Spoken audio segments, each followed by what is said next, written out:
తాను కన్న కలల్ని నిజం చేసేందుకు నిరంతరం శ్రమించిన శ్రీ ఆలపాటి వెంకటేశ్వరరావు గారు చాలామందికి ఏవి రావుగా చిరపరిచితులు. నలుగురు నడిచిన దారంట నడవక కొత్త దారుల కోసం పరితపించే నిత్య అన్వేషి, సామాజిక శ్రేయోభిలాషి, ఉన్న స్థానం నుంచి ఉన్నత స్థానానికి ఎదిగిన ఋషి ఆయన. మానవత మూర్తీభవించిన మూర్తి, గుండెల్లో తడియారని ఆర్తి, ముందు తరాల బాగు కోసం ఈ క్షణమే ఆలోచించగల మేధాశక్తి ఆయన. ఉపాధి కోసం అలమటించిన రోజుల నుంచే పదుగురికి ఉపాధి కల్పించే సంస్థను స్థాపించాలని కలలుగన్న దార్శనికుడాయన. ఆంధ్ర రాష్ట్రం ప్రకాశం జిల్లాలోని ఓ మారుమూల పల్లె ప్రాసంగులపాడులో శ్రీ ఆలపాటి వెంకటప్పయ్య, శ్రీమతి రంగమ్మ పుణ్య దంపతులకు 1936 ఫిబ్రవరి 15వ తారీఖున శ్రీ ఆలపాటి వెంకటేశ్వరరావు గారు జన్మించారు. ఊహ తెలియని 3 ఏళ్ల పసిప్రాయంలోనే తండ్రి దూరమయ్యారు. అప్పటినుంచి తల్లి రంగమ్మగారే బాధ్యతలు భుజానికెత్తుకుని శ్రీ ఆలపాటి వెంకటేశ్వరరావు గారిని పెంచారు. మేనమామలు శ్రీ సంకా వెంకటస్వామి, శ్రీ సంకా వెంకయ్యలు కుటుంబానికి తోడుగా నిలిచారు. శ్రీ ఏవి రావు గారు చిన్ననాటి నుంచి పరిమిత వసతులతోనే కాలం నెట్టుకొచ్చారు. మనసులో మాత్రం హద్దుల్లేని ఆశాలోకాన్ని నిర్మించుకున్నారు. భావి జీవితం గురించి కలలు కంటూ నిత్య స్వాప్నికుడిగా మారారు. పేదరిక విషవలయాన్ని ఛేదించే శక్తి కేవలం విద్యకే ఉందని తెలుసుకున్న శ్రీ ఏవి రావు గారు నిరంతరం చదువుపైనే తమ ధ్యాసనుంచారు.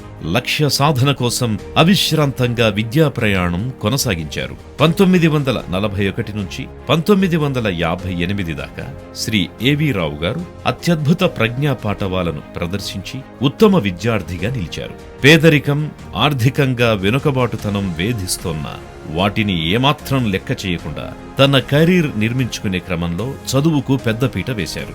8వ తరగతి రావినూతలలో చదివారు. ప్రతిరోజు 16 కిలోమీటర్లు కాలినడకన బడికి వెళ్లేవారు. అనంతరం 9, 10, 11వ తరగతులు ధూళిపూడిలోని తడవర్తి బాపయ్య ఉన్నత పాఠశాలలో చదువుకున్నారు. ఆ తరువాత ఇంటర్మీడియట్ విజయవాడలోని SRR మరియు CVR డిగ్రీ కాలేజీలో పూర్తి చేశారు. నెల్లూరులో BA డిగ్రీ చదివారు.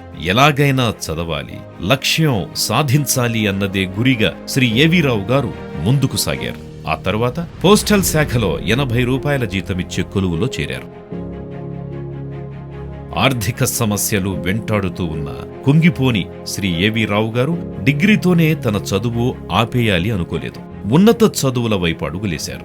డిగ్రీ దాకా అద్భుత మేధను ప్రదర్శించిన శ్రీ ఏవి రావు గారికి ఉత్తర భారతదేశంలో ప్రతిష్టాత్మకమైన ఆగ్రాలోని రాజా బల్వంత్ సింగ్ కళాశాలలో 100% ఉపకార వేతనంతో MAలో సీటు దొరికింది.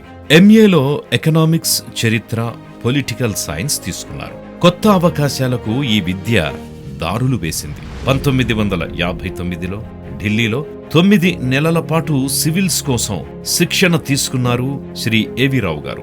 రాత పరీక్షలో విజయం సాధించారు, కానీ మౌఖిక పరీక్షలో విజయం సాధించలేకపోయారు.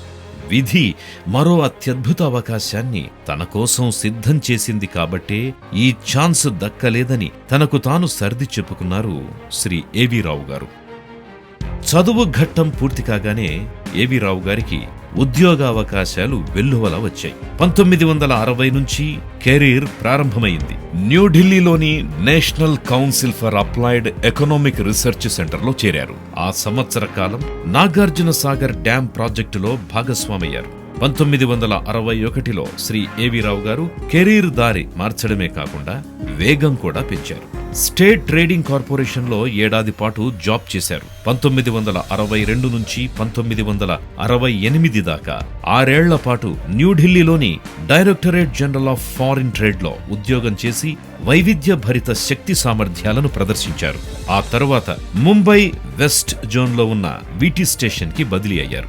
ఢిల్లీకి రాకముందు అక్కడ 2 ఏళ్లు పనిచేశారు.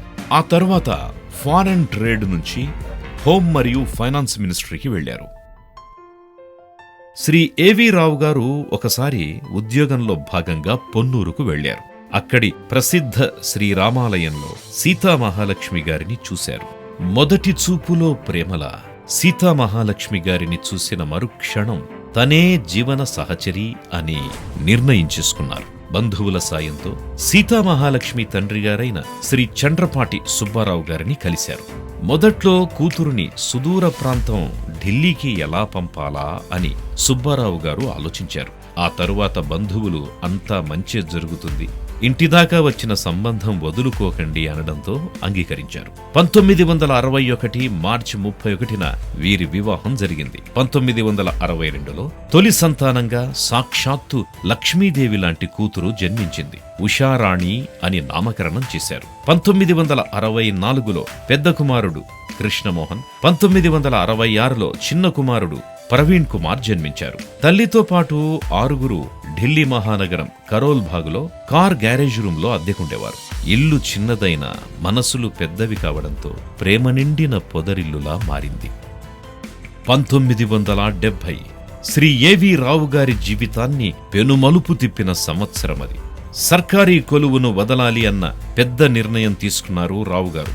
ఆ తరువాత ఆంట్రప్రెన్యూరర్గా మారిపోయారు. అప్పటిదాకా ఉద్యోగ పర్వంలో ప్రయాణించిన శ్రీ ఏవి రావు గారు ఒకరి కింద కొలువు చేయడం కాదు, తనే 10గురికి ఉపాధి కల్పించే స్వతంత్ర శక్తిగా ఎదిగారు. 10,000 రూపాయల నామమాత్రపు పెట్టుబడితో సదరన్ ట్రావెల్స్ సంస్థను ప్రారంభించారు.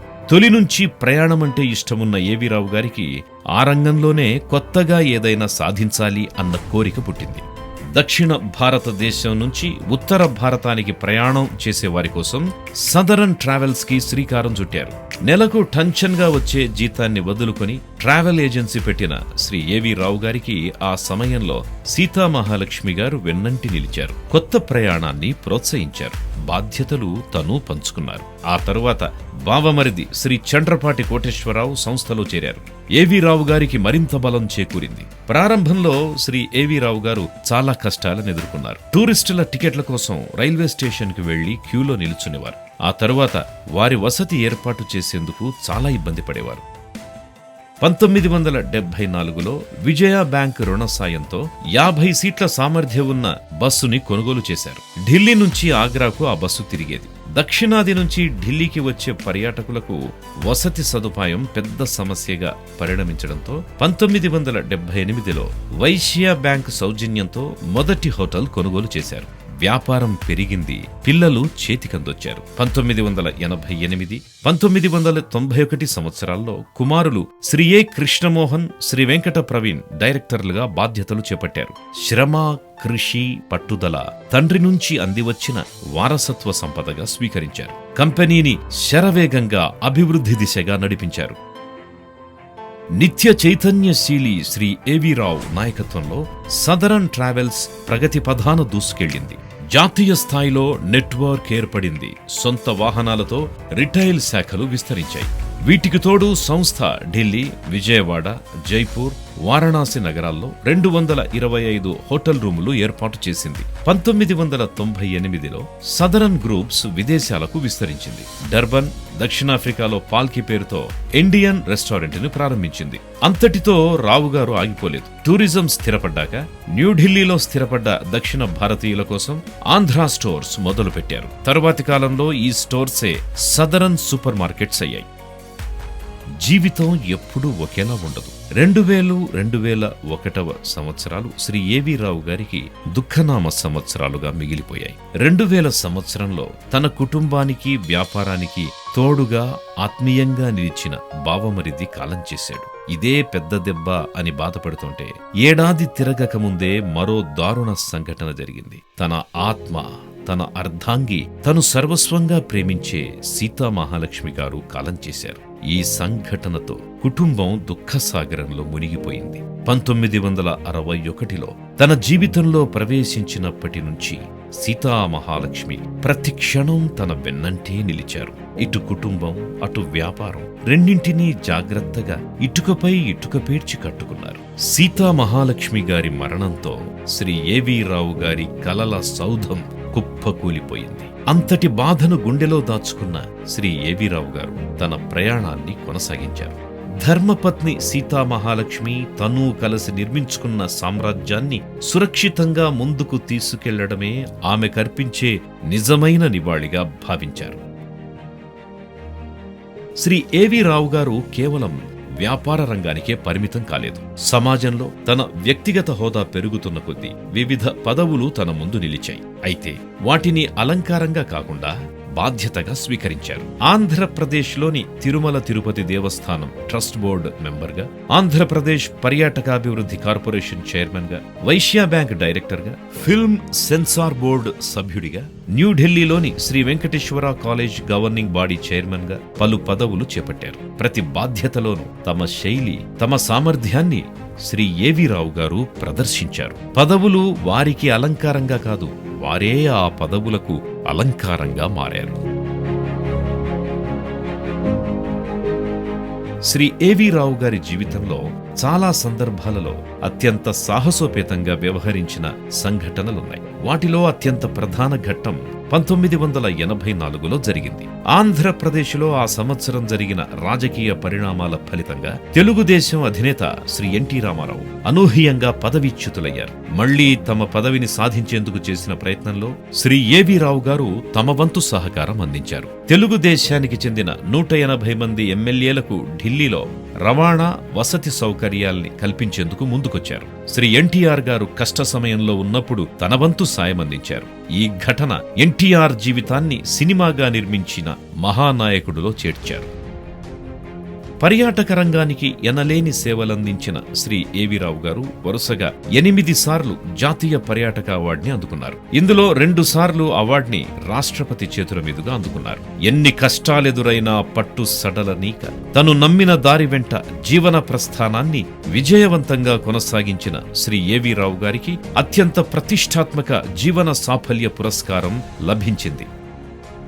వీటితో పాటు తెలుగు సినీ తెరవేల్పు ఆంధ్రప్రదేశ్ మాజీ ముఖ్యమంత్రి దివంగత నందమూరి తారక రామారావు గారి 100వ జయంత్యుత్సవం సందర్భంగా పర్యాటక రంగంలో వారికున్న అనుబంధం మరియు వారు చేసిన సేవలకు గుర్తుగా పురస్కారం అందుకున్నారు.